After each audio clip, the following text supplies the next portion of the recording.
Hello everyone, welcome to my UPSC. Madhya Pradesh assistant professor के 17 test already complete हो चुके हैं। अभी हम टेस्ट नंबर 18 डिस्कस करेंगे। अगर आपने टेस्ट सीरीज ज्वाइन नहीं की है तो टेस्ट सीरीज ज्वाइन कर सकते हैं वेबसाइट पे जाके भी, इस नंबर पे कांटेक्ट करके, या फिर डिस्क्रिप्शन में भी आपको लिंक मिल जाएगा टेस्ट सीरीज का, वहां से भी आप ज्वाइन कर सकते हैं। टेस्ट सीरीज हिंदी और इंग्लिश दोनों में अवेलेबल है टेस्ट सीरीज। कोई भी क्वेरी है आप जरूर पूछिएगा।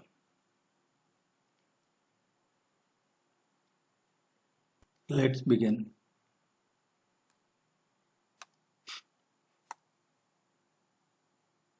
निम्नलिखित में से कौन सा मध्य प्रदेश का 53वां जिला है? देखिए, अभी जब हम टेस्ट कर रहे थे या शुरू में जो आपको लेक्चर में बताया था, उसमें 52 डिस्ट्रिक्ट थे। निवाड़ी 52वां जिला है मध्य प्रदेश का, लेकिन अब मध्य प्रदेश में 53 जिले हो गए हैं। 53वां जिला है, ये बनाया गया है 13 अगस्त को। 13 अगस्त को मध्य प्रदेश में टोटल 53 डिस्ट्रिक्ट हो गए हैं। 53वां जिला जो बनाया है ये मऊगंज को बनाया है। अब ये मऊगंज है, ये कौन से डिवीजन में आएगा, किस संभाग में आएगा? तो ये रीवा संभाग में है। अब रीवा संभाग में 5 जिले हो गए हैं, टोटल 5 डिस्ट्रिक्ट हो गए हैं। रीवा, इसके अलावा है जो मऊगंज, सतना, सीधी और सिंगरौली, ये टोटल 5 है जो रीवा संभाग में हो गए हैं। देखिए, 53 तो बन चुके हैं जिले, लेकिन अभी जो 54वां जिला है, 54th नंबर का डिस्ट्रिक्ट, उसकी भी इन्होंने 54वें जिले के गठन की प्रक्रिया भी शुरू कर दी है मध्य प्रदेश गवर्नमेंट ने। अभी 28 अगस्त तक, 28 अगस्त तक इसके लिए भी ऑब्जेक्शंस, जो आपत्तियां, दावे, ये जो गवर्नमेंट का रेवेन्यू डिपार्टमेंट है वो मांगता है पब्लिक से या सभी से एक नोटिफिकेशन जारी करके। तो मध्य प्रदेश का जो रेवेन्यू डिपार्टमेंट है उसने इनिशियली अधिसूचना, प्रारंभिक अधिसूचना जारी की है और 28 अगस्त तक लोगों से अपने जो कोई ऑब्जेक्शन है, दावे हैं, वो मंगवाए हैं। इसके बाद में है जो नागदा बनेगा मध्य प्रदेश में 54वां जिला। तो ये ध्यान रखिएगा, नागदा अभी प्रेजेंट में उज्जैन जिले की तहसील है, ये 54वां जिला बन जाएगा। और इसका गठन है जो उज्जैन और रतलाम जिले की तहसीलों को मिला के ही इसको बनाया जा रहा है नागदा को। तो अभी की जब हम बात कर रहे हैं, ये टेस्ट जब मैं करवा रहा हूं आपको, जब अभी 53 जिले हैं, आगे 54वां होता है नागदा, तो आपको बताया जाएगा।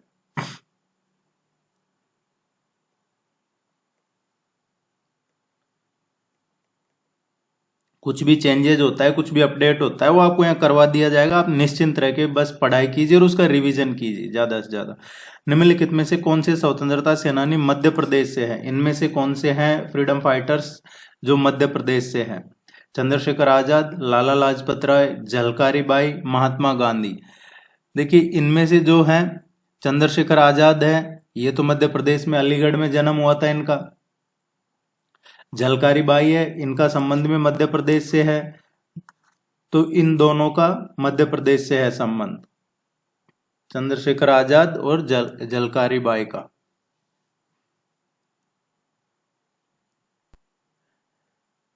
एक तात्या टोपे का भी ध्यान रखना आप।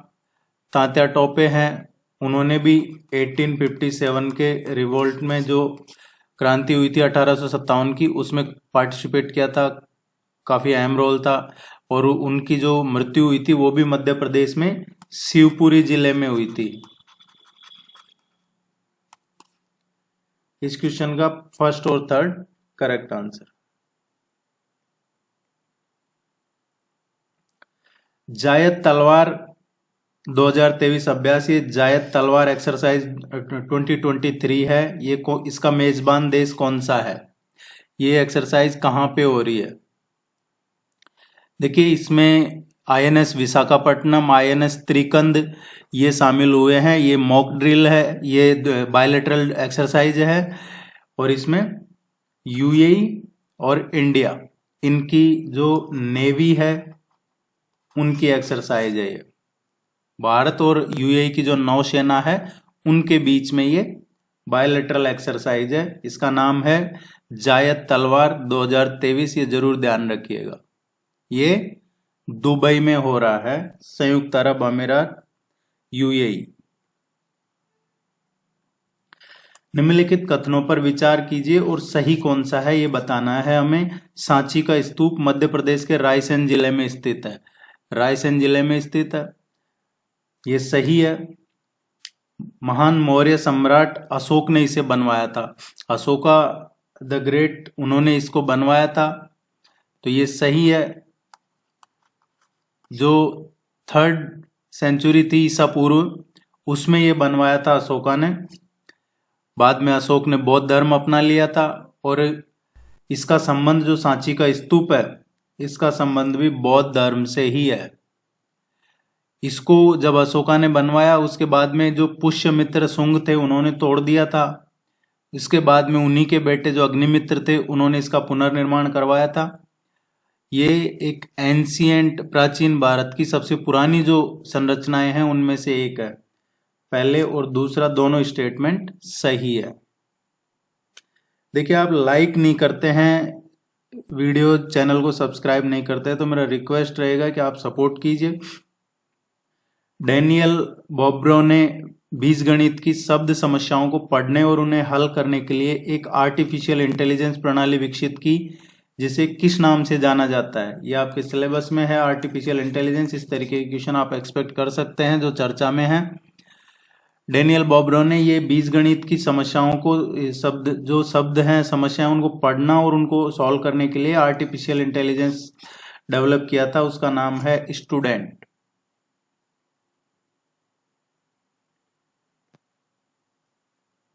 हाल ही में खबरों में रहा सुलीना चैनल किस देश में है।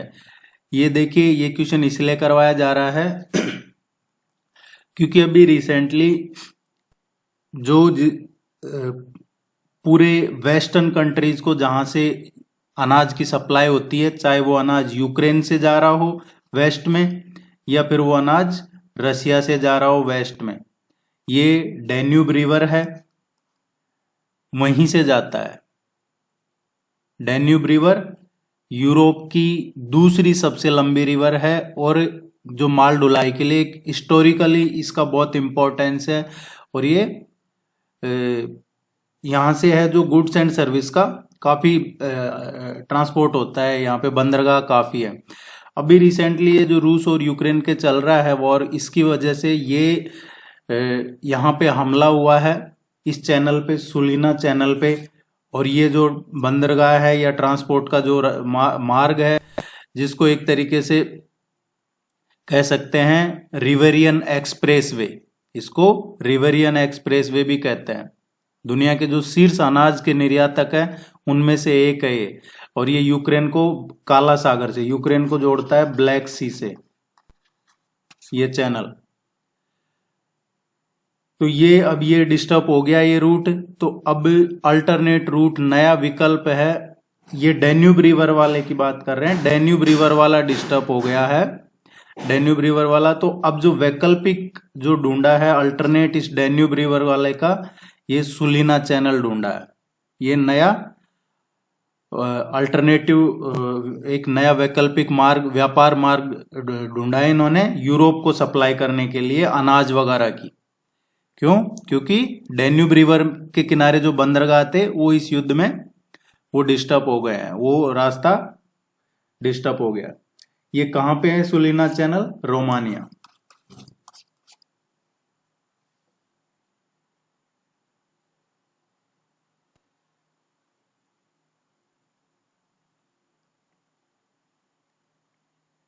देखिए, इसको मैप में जरूर देखिएगा आप, आपके ध्यान में रहेगा, फिर आप इसको भूलोगे नहीं। हलमा ने मध्य प्रदेश के किन जिलों के बड़े हिस्से में जल संकट को कम करने में एक महत्वपूर्ण भूमिका निभाई है? मध्य प्रदेश के कौन से जिलों में जल संकट को कम करने में इंपॉर्टेंट भूमिका निभाई है? किसने? हलमा ने।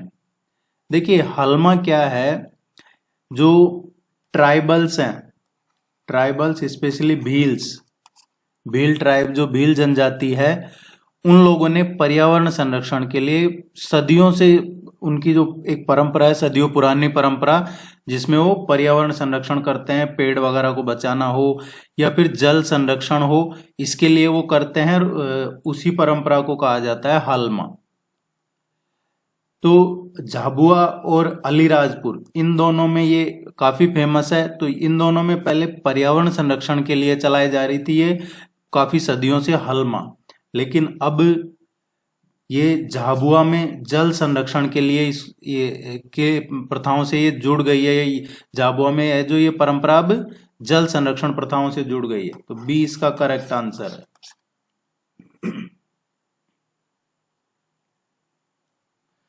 राष्ट्रीय औद्योगिक इंजीनियरिंग संस्थान NITIE का नया नाम क्या रख दिया गया है? अब NITIE, ये जो राष्ट्रीय औद्योगिक इंजीनियरिंग संस्थान है, अब इसका नाम बदल के भारतीय प्रबंधन संस्थान कर दिया गया है। IIM, ये अमेंडमेंट बिल 2023 पार्लियामेंट के दोनों सदनों से पास हो चुका है और अब ये IIM मुंबई हो चुका है। NITIE को IIM मुंबई बना दिया गया है। IIM नागपुर ऑलरेडी है, नागपुर ऑलरेडी था, अभी IIM मुंबई बन गया, तो महाराष्ट्र का ये दूसरा IIM बन गया है और देश का 21वां IIM बन गया है। ये ध्यान रखना आप। देखिए सभी टेस्ट में आपको 50 क्वेश्चन करवाए जाते हैं। हो सकता है आपको यहाँ पूरे 50 क्वेश्चन देखने को ना मिले, लेकिन जो टेस्ट सीरीज है उसमें आपको सभी टेस्ट में 50 क्वेश्चन करवाए जाते हैं। राष्ट्रीय आंदोलन के दौरान झंडा सत्याग्रह मध्य प्रदेश के किस शहर में आयोजित किया गया था? जब नेशनल मूवमेंट्स चल रहे थे आजादी के टाइम, अंग्रेजों का जब यहाँ शासन था, तो झंडा सत्याग्रह किया गया था। वो मध्य प्रदेश में कहाँ पे आयोजित किया गया था? झंडा सत्याग्रह की शुरुआत हुई थी मध्य प्रदेश में जबलपुर से, और फिर ये धीरे धीरे पूरे देश में फैल गया। ये झंडा सत्याग्रह एक आंदोलन करने का तरीका था अंग्रेजों के खिलाफ।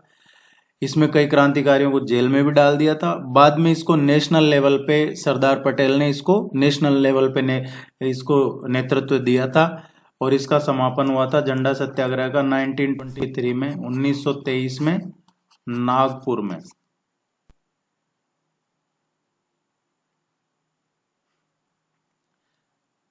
निम्नलिखित में से किसे द्वितीयक भंडारण सेकेंडरी स्टोरेज का रूप नहीं माना जाएगा? इनमें से कौन सा सेकेंडरी स्टोरेज नहीं है? ये रैम प्राइमरी स्टोरेज होता है, सेकेंडरी स्टोरेज नहीं होता है। सेकेंडरी स्टोरेज वो होता है जैसे आपने पेन ड्राइव लगा लिया, फ्लॉपी लगा दी, डिस्क ड्राइव वगैरह एडिशनल जो ऑक्सिलरी लगाते हैं वो सेकेंडरी होते हैं। रैम सेकेंडरी नहीं है। कुषाण वंश के महान राजा कनिष्क के सिक्के कहाँ पाए गए थे? कनिष्क कुषाण राजा था, कुषाण वंश से थे ये, और इनके सिक्के कहाँ पे पाए गए थे? ये देखिए कनिष्क का क्वेश्चन ये भी पूछा जा सकता है कि ये किसके वंशज थे। ये इनके वंशज का क्वेश्चन आता है तो आपको करना है कुजुला कडफिसेस।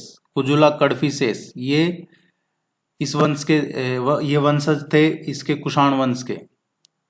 कनिष्क है जो कुषाण वंश के सबसे शक्तिशाली और काफी प्रसिद्ध शासक रहे हैं, चाहे वो सैन्य राजनीतिक शक्ति के रूप में देखा जाए। और जो शक है, शक संवत, इसकी शुरुआत कनिष्क ने ही की थी, शक युग की शुरुआत। इनकी कनिष्क की जो राजधानी थी वो कौन सी थी? पुरुषपुर। पुरुषपुर कनिष्क की राजधानी हुआ करती थी। और पुरुषपुर जो अभी जिसको पेशावर कहा जाता है, पाकिस्तान में है ये पेशावर, ये कनिष्क की राजधानी हुआ करती थी पुरुषपुर, जिसको अभी पेशावर कहते हैं। ज्यादातर इन्होंने भारत का जो वेस्टर्न एरिया है, पश्चिमी पार्ट है, उसी में राज किया है। इनके सिक्के है शहडोल में इनके सिक्के पाए गए थे।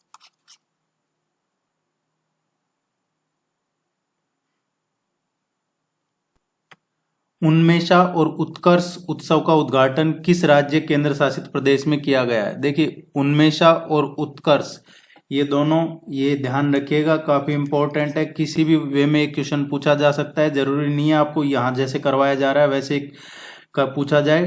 टॉपिक इंपॉर्टेंट है, क्वेश्चन किस फ्रेम में करवाया जा रहा है वो इंपॉर्टेंट नहीं है। उन्मेषा और उत्कर्ष, अभी recently president of India Draupadi Murmu ने ये 2 कार्यक्रमों का उद्घाटन किया है और ये भोपाल में किया है। इन दोनों कार्यक्रमों का उद्घाटन मध्य प्रदेश में भोपाल में। इसमें उन्मेषा क्या है? उन्मेषा है इंटरनेशनल लिटरेचर फेस्टिवल, अंतर्राष्ट्रीय साहित्य महोत्सव। और उत्कर्ष क्या है? उत्कर्ष है लोक और जनजातीय जो कला प्रदर्शन है वो उत्कर्ष है। दोनों ध्यान रखने आपको, उन्मेषा अंतर्राष्ट्रीय साहित्य महोत्सव और जो उत्कर्ष है ये जनजाति कला का, लोक और जनजाति प्रदर्शनी कला का है, उससे जुड़ा हुआ है।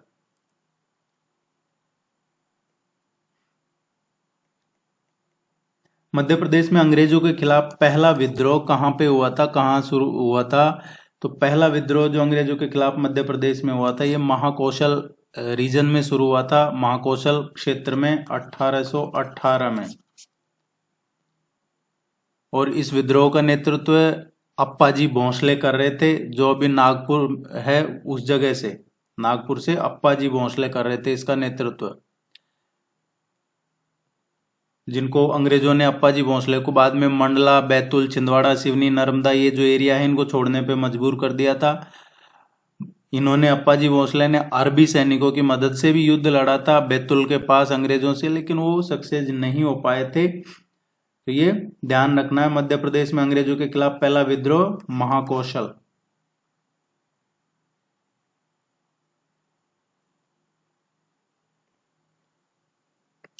फाल्कन शील्ड 2023 एक सैन्य अभ्यास है, किन 2 देशों ने भाग लिया है? तो ये जो फाल्कन शील्ड 2023 ये मिलिट्री एक्सरसाइज है, ये कौन से देश इसमें पार्टिसिपेट कर रहे हैं? चाइना और यूएई दोनों का है ये फाल्कन शील्ड 2023 एक्सरसाइज। ये चीन का जो झिंजियांग प्रोविंस है वहां पे हो रहा है ये। चाइना, अरब कंट्रीज और अफ्रीका में, जो अफ्रीका कॉन्टिनेंट है, अफ्रीका के कई देश हैं उसमें है जो सेंधमारी कर रहा है। अफ्रीका में तो सक्सेस इतना मिला नहीं, अब देखते हैं ये अरब देश जो है उनमें क्या होता है। AISHE की वार्षिक रिपोर्ट के अकॉर्डिंग उच्च शिक्षा के क्षेत्र में MP की रैंक क्या है? अभी रिसेंटली ये रिलीज हुई है ये रिपोर्ट, वार्षिक रिपोर्ट आती है हर साल AISHE। ये AISHE क्या है? ऑल इंडिया हायर एजुकेशन का सर्वे है ये, जो देश में हायर एजुकेशन इंस्टीट्यूट्स हैं उनका सर्वे किया गया है। तो मध्य प्रदेश की कौन सी रैंक है? अभी जो सर्वे आया है, ये रिपोर्ट आई है हायर एजुकेशन इंस्टीट्यूट्स की, तो मध्य प्रदेश की रैंक 17वीं है। और इससे पहले जो सर्वे आया था AISHE का, अखिल भारतीय उच्च शिक्षा सर्वेक्षण, पिछली बार की रिपोर्ट में मध्य प्रदेश की रैंक थी 22nd। अभी जो सर्वे आया है उसमें 17वीं है, 17th। इस तरीके के क्वेश्चन आप एग्जाम में एक्सपेक्ट कर सकते हैं। नीचे दिए गए जिलों में से कौन सा जिला मालवा पठार में स्थित है?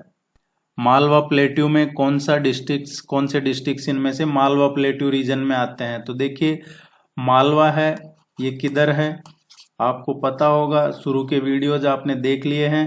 तो जो वेस्टर्न MP है, जो मध्य प्रदेश का पश्चिमी भाग है, वो मालवा पठार है। मालवा जो क्षेत्र है, मालवा रीजन, यहाँ से कौन कौन सी नदियां निकलती है इंपॉर्टेंट, चाहे वो चंबल हो, इसके अलावा है जो माही रिवर है, शिप्रा है, बेतवा है, पार्वती है, ये सभी नदियां मालवा क्षेत्र से ही निकलती है। इसकी इंपॉर्टेंट रिवर्स है, अगर निकलती भी नहीं है तो भी ये इस रीजन की इंपॉर्टेंट रिवर्स है। ये जो पश्चिमी भाग में है, इसमें जो डिस्ट्रिक्ट्स आते हैं तो इंदौर है, गुना है, राजगढ़, मंदसौर, झाबुआ, धार है, रतलाम, देवास, उज्जैन, सीहोर, शाजापुर, विदिशा, ये पश्चिमी जो जिले हैं मध्य प्रदेश के, ये इसी रीजन में आते हैं। इंदौर, झाबुआ, उज्जैन भी इसका करेक्ट आंसर है। मैप जरूर याद कर लीजिएगा, ये मेरा रिक्वेस्ट रहेगा आपसे। अगर आप एग्जाम क्लियर करना चाहते हैं तो सबसे पहला स्टेज है उसका मैप याद करना, जो आपके सिलेबस में जो है। अब आपके सिलेबस में मध्य प्रदेश और इंडिया, नेशनल, इंटरनेशनल सभी है, लेकिन जो स्टैटिक पोर्शन है वो मध्य प्रदेश का, तो मध्य प्रदेश का मैप आप अच्छे से याद कर लीजिए। उद्यम वशिष्ठ प्लेटफॉर्म जो हाल ही में खबरों में देखा गया, निम्नलिखित में से किस मंत्रालय की एक पहल है? उद्यम वशिष्ठ प्लेटफॉर्म, ये सिडबी ने विकसित किया है इसको। सिडबी आप सभी जानते हैं, भारतीय लघु उद्योग विकास बैंक, उसने इसको विकसित किया है। ये क्या करता है कि जो उद्यम स्थायी, जिनके पास पैन नंबर है, GSTIN है, ये जो अनिवार्य आवश्यक दस्तावेज हैं, उनकी वजह से कई लोग रजिस्टर करवाने में जो उद्यम पोर्टल है उस पर सक्सेस नहीं हो पाते हैं, तो अब उनके लिए ये उद्यम वशिष्ठ प्लेटफॉर्म जारी किया है। अब सिंपल भाषा में मैं बताता हूं आपको कि जो छोटे व्यापारी हैं वो अपना रजिस्ट्रेशन करवाना चाहते हैं, तो उसके लिए पैन कार्ड और GST नंबर चाहिए, लेकिन फिर भी नहीं हो पाता है। कई बार किसी ना किसी वजह से उसमें इतनी सारी कॉम्प्लिकेशन होती है। जो ये रजिस्ट्रेशन करवाते हैं, उद्यम आधार जैसा होता है वो एक, तो उसके असिस्टेंस के लिए अभी उद्यम असिस्ट प्लेटफॉर्म शुरू किया है। और ये किसने शुरू किया है? सूक्ष्म, लघु और मध्यम उद्यम मंत्रालय ने ये शुरू किया है। MSME जिसको कहते हैं, उसने शुरू किया है। इसको विकसित किसने किया है? सिडबी ने। मेमोरीज नेवर डाई नामक पुस्तक किसे श्रद्धांजलि के रूप में लॉन्च की गई थी? ये बहुत इंपॉर्टेंट क्वेश्चन है, ध्यान रखिएगा। मेमोरीज नेवर डाई, ये किसको श्रद्धांजलि के रूप में बुक लॉन्च की है? देखिए, ये बुक लिखी किसने है? मेमोरीज नेवर डाई बुक लिखी है doctor APJM Naseema, doctor APJM Naseema. और दूसरे हैं, ये साइंटिस्ट हैं, डॉक्टर YS राजन। इन दोनों ने ये बुक लिखी है। ये है श्रद्धांजलि अब्दुल कलाम को। और इस बुक को लॉन्च किसने किया है? इस बुक का अनावरण किसने किया है? माननीय केंद्रीय गृह मंत्री अमित शाह जी ने इसका अनावरण किया है। और ये अब्दुल कलाम साहब को श्रद्धांजलि है।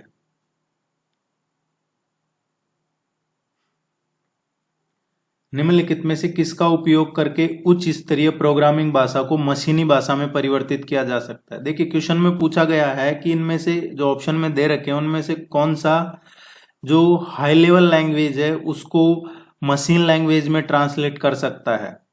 तो ये काम करता है कंपाइलर। कंपाइलर एक ऐसा स्पेशल प्रोग्राम होता है जो प्रोग्रामिंग भाषा का जो सोर्स कोड है, प्रोग्रामिंग भाषा के सोर्स कोड को ये मशीन कोड में ट्रांसलेट कर देता है, या कहें बाइट कोड में ट्रांसलेट कर देता है। तो बी इसका करेक्ट आंसर है। या ICT में इस तरीके के क्वेश्चन आपके सिलेबस में पूछे जाएंगे। निम्नलिखित कथनों पर विचार करें। रीवा और पन्ना का पठार बुंदेलखंड पठार के दक्षिण में स्थित है। यह विंध्य पठार का एक हिस्सा है। सोन और केन दो मुख्य नदियां रीवा और पन्ना पठार से होकर गुजरती है। सही कौन सा है, यह हमें देखना है। देखिए, रीवा और पन्ना पठार ये कहाँ पे है? बुंदेलखंड जो प्लेट्यू है उसके नॉर्थ ईस्ट में है ये, ना कि साउथ में है। जैसे दामोह है, दमोह, पन्ना, सतना, रीवा, इन जिलों के अधिकांश जो ज्योग्राफिकल एरिया इसको यही कवर करते हैं।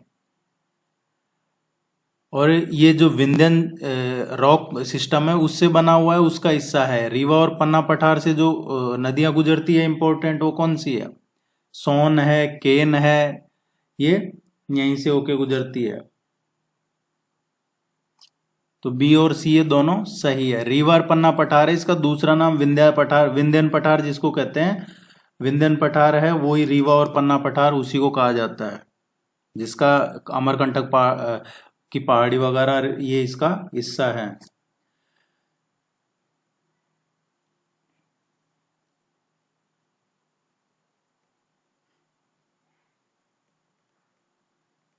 BARI चीना बादाम 12 जिसे हाल ही में लॉन्च किया गया, ये किस फसल की एक नई किस्म है?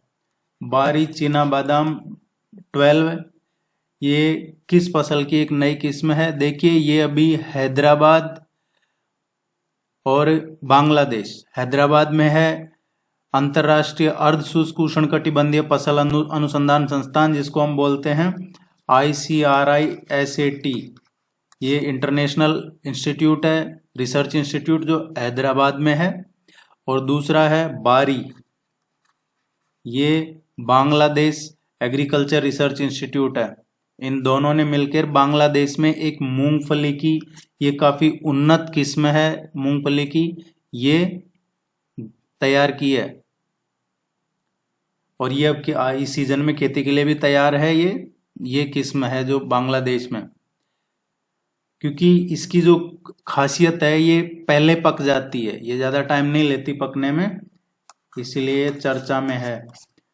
आप चैनल को जरूर सब्सक्राइब कीजिए, वीडियो को लाइक कीजिए, टेस्ट सीरीज ज्वाइन कर लीजिए। आपको इसमें रेगुलर आपको करंट अफेयर्स के नोट्स, टेस्ट, आपके सिलेबस के नोट्स और प्रैक्टिस टेस्ट के लिंक वगैरह सब मिल जाते हैं।